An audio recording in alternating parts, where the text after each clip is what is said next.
green আসলাম shopping গো গোয়া খায়া খায়া যাইলাম খানি খাওয়ার পরে গোয়া খাই যায় মিঠা গোয়া আর ভালো লাগে মিঠা গোয়া খাইলে অনেক বাসা গোয়া খানি ভালো নয় একটা বারে আইলে গ্রিন আইলে স্পেশালি গোয়া খাইয়া যায় ভালো লাগে রাইতে যেতে লাগে আসলে ওই গেছে বেশি মনে করেন 8-9 হয়ে গেছে মনে হয়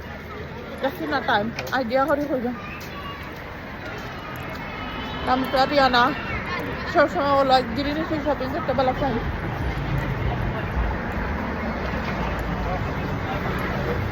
আপনার কবিতা সপ্তাহ ক্লোজ এগুলা